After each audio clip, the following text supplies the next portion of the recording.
নমস্কার, নিউজ নেক্সাসে আপনাদের সকলকে স্বাগত জানাই। আমি রাকা মুখার্জি। টিনেজারদের নিয়ে আপনারা সকলেই ভীষণ বিভ্রান্ত, তাই না? কথায় কথায় মুখে মুখে তর্ক করছে, কোনো কথাই শুনতে চাইছে না, পড়াশুনো ঠিক মতো করছে না, রেজাল্ট খারাপ করছে, আর সেই সঙ্গে মোবাইল অ্যাডিকশন। কি করবেন, কি করে সামলাবেন তাদের? আসুন আজকে তাই নিয়ে কয়েকটি আলোচনা করা যাক। ডিয়ার পেরেন্টস, আপনাদের একটা কথাই বলবো, ছোটবেলা থেকে আপনারা যেভাবে বাচ্চাদের বড় করেছেন, এটা কিন্তু আপনাদের মানতেই হবে। আপনার সন্তান কিন্তু আপনারই রিফ্লেকশন। ধরুন আপনার বাচ্চা ক্লাসে কাউকে মারধর করে আসলো, বা আপনার সামনে কাউকে মারধর করলো, আপনি উল্টে তাকে একটা চড় মেরে বলে দিলেন যে মারবে না, মারতে নেই। কিন্তু বাচ্চাটা তো বুঝেই উঠতে পারলো না যে আপনি মারছেন তাতে দোষ নেই, আর ও মারলে তাহলে কেন দোষ? অতএব মনে রাখবেন, মারধর করা কিন্তু কোনো শাসনের পদ্ধতি নয়। শাসন নিশ্চয়ই করবেন, নিয়মানুবর্তিতা নিশ্চয়ই তাদের শেখাবেন, কিন্তু সেটা কোনোভাবেই মারধর করে নয়। অনেক বেশি আপনাদের ধৈর্য ধরতে হবে, অনেক ভালোভাবে তাদেরকে বোঝাতে হবে। বাচ্চাদের সঙ্গে আমরা যেরকম আচরণ করব, বাচ্চারাও কিন্তু উল্টে আমাদের সঙ্গে সেই রকমই আচরণ করবে। এটা কিন্তু আমাদের মাথায় রাখতে হবে। এইভাবে যখন বাচ্চারা বড় হতে হতে টিনেজে পৌঁছচ্ছে, ছোটবেলায় অনেক সময় দেখা যায় যে ধমক ধামক দিয়ে তাদেরকে চুপ করিয়ে রাখা যায়, বা নিয়মানুবর্তিতা বা বাধ্য হওয়া জিনিসটা জোর করে শেখানো যায়। কিন্তু আপনি কি জানেন, এই যে জোর করে আপনি যেটা শেখাচ্ছেন শাসনের নামে, তাদের মনের উপরে চাপ দিয়ে, তাতে কিন্তু তাদের মনের মধ্যে একটা রাগ তারা পুষে রাখছে যে রাগ, তারা তো উল্টে আপনাকে মারতে পারছে না। হ্যাঁ, হয়তো কোনো সময় ক্লাসে গিয়ে বন্ধুদের মারছে, তার জন্য তার এগেনস্টে কমপ্লেন আসছে, কিন্তু তাতে কি হচ্ছে? আপনার বিরুদ্ধে যে চাপার রাগটা ও দিনের পর দিন যখন মার খেতে কার ভালো লাগে? কারোরই ভালো লাগে না। সেইখানে দেখা যাচ্ছে যে তাদের এই যে অবদমিত রাগটা যখন এবার ওরা অ্যাডোলেসেন্সে পৌঁছচ্ছে, তখন কিন্তু তারা বাস্ট করে ফেলছে। অতএব আজকে আপনাদের কাছে কিছু টিপস নিয়ে আসছি। তার প্রথম হলো যে আমাদেরকে বুঝতে হবে যে এই যে অ্যাডোলেসেন্স টাইমটা, তখন কিন্তু বাচ্চাদের মধ্যে যে বড়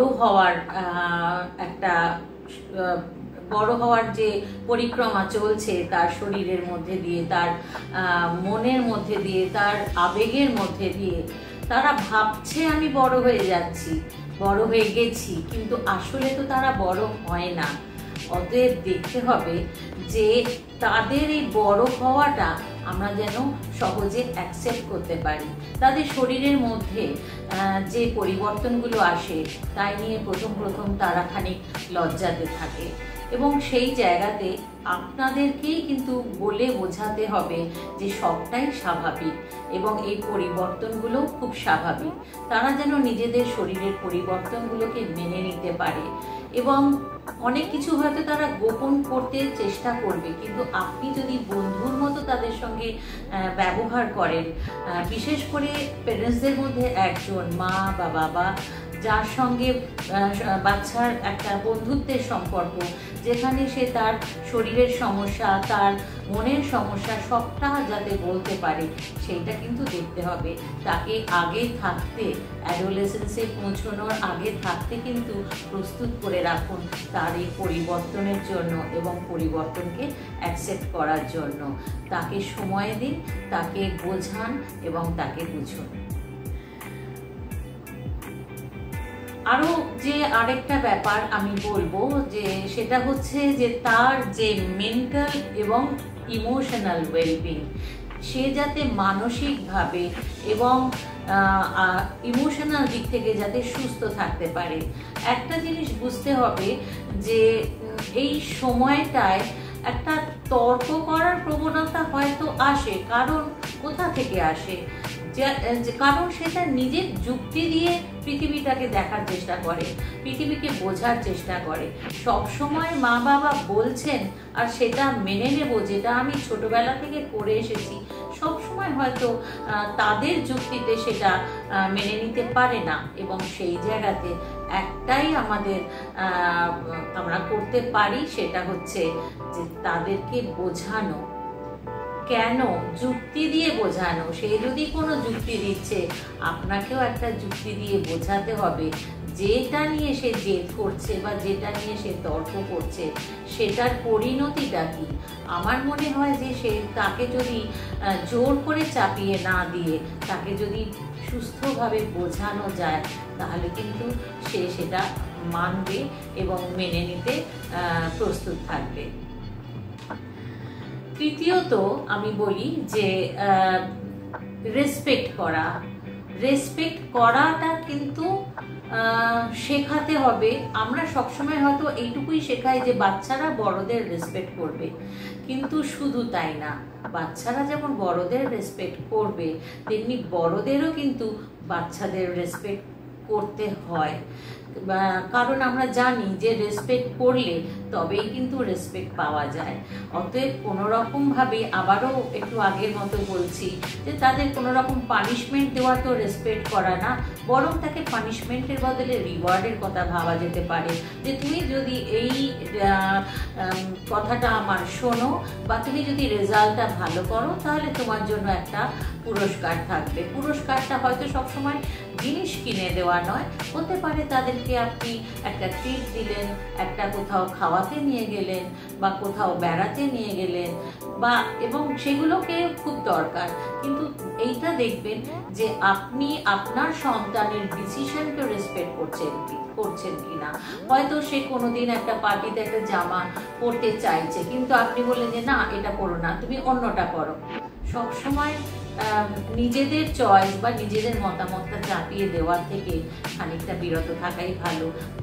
তাদেরকে যদি ডিসিশন নিতে দেওয়া হয়, আস্তে আস্তে কিন্তু তারাও ডিসিশন নিতে শিখবে এবং তারা নিজেদেরকে সত্যিকারের রেসপেক্টফুল ভাববে আপনার চোখে।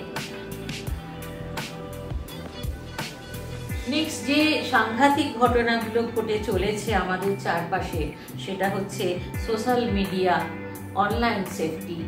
সোশ্যাল মিডিয়া, আমরা জানি যে বিজ্ঞানের আশীর্বাদের সঙ্গে সঙ্গে অভিশাপটাও ঢুকে থাকে। আজকে মোবাইল ছাড়া পৃথিবী কিছু ভাবতেই পারছে না। সারা পৃথিবী জুড়ে বাচ্চারা এই যে গেমস খেলছে এবং তাদের নানা রকম আসক্তি দেখা যাচ্ছে, অ্যাডিকশন দেখা যাচ্ছে। বিশেষ করে যখন বাচ্চারা বড় হচ্ছে, তখন তাদের কিউরিয়াস মাইন্ড, তারা নানা রকমের ছবি দেখতে পাচ্ছে, নানা রকমের ভিডিও দেখছে, যেগুলো কিনা দেখার মধ্যে দিয়ে তারা হয়তো কিউরিসিটিটাকে স্যাটিসফাই করছে এবং সেখান থেকে অ্যাডিকশনটা তৈরি হচ্ছে।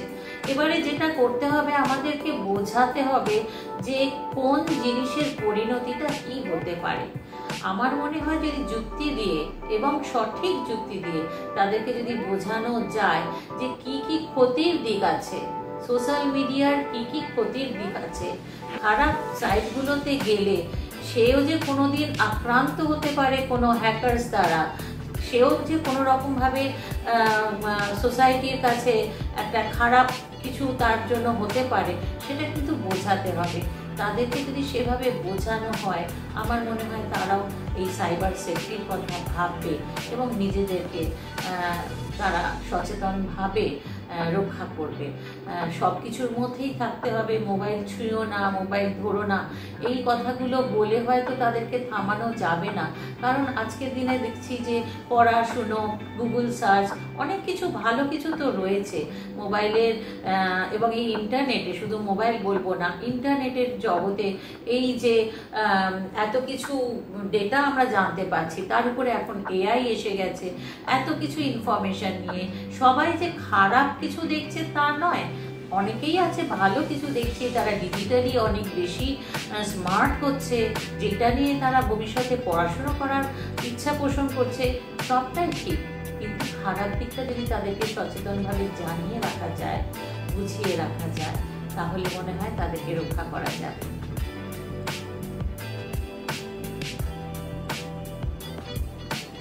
এরপরে যেটা একটা সাংঘাতিক বিষয়, সেটা হচ্ছে পিয়ার প্রেশার। পিয়ার প্রেশার মানে বন্ধুদের চাপ। স্কুলে যাচ্ছে যখন তারা, অনেক বন্ধু, অনেকেই নানা রকম পরিবেশ থেকে আসে, তারা হয়তো অনেকেই হয়তো ঠিক মতো পরিচালনা, গাইডেন্স হয়তো প্যারেন্টসদের থেকে পায় না, বা পেলেও হয়তো তারা চারপাশের নেবারহুড থেকে অনেক খারাপ কিছু শিখে আসছে। কেউ কেউ খারাপ ভাষা ব্যবহার করছে, কেউ কেউ খারাপ নেশা করছে, এবং অনেক সময় দেখা যায় যে সেটাকে তারা নিজেরা হিরো মনে করছে, যে হ্যাঁ আমি নেশা করছি, আমি স্মোক করছি, বা আমি ড্রিঙ্ক করছি, এবং সেইটা থেকে দেখা যায় যে অন্যদেরকে তারা প্রভাবিত করার চেষ্টা করছে যে এই জিনিসগুলো করলে তারাই হিরো হতে পারে। আপনাকে আপনার সন্তানের সঙ্গে বসে বোঝাতে হবে যে না, এর কনসিকুয়েন্স কি। সবাই বন্ধুরা তোমাকে বললে কি তুমি শুনবে? না, তোমার নিজের মধ্যে বিচার বিবেচনা রাখতে হবে যে তুমি কোনটা করবে, কোনটা করবে না। এই কোনটা করবে আর কোনটা করবে না, সেইটার যদি বিচার বুদ্ধি তাকে যদি সঠিকভাবে জানানো যায়, এবং সেইটা যদি আপনার সন্তান মন থেকে তার নিজস্ব লজিক দিয়ে, যুক্তি দিয়ে যদি বোঝে, আমার মনে হয় কোনো পিয়ার প্রেশারেই সে ফেলবে না বা ভেঙে পড়বে না। ভালো থাকুন সকলে, সন্তানদের ভালো রাখুন।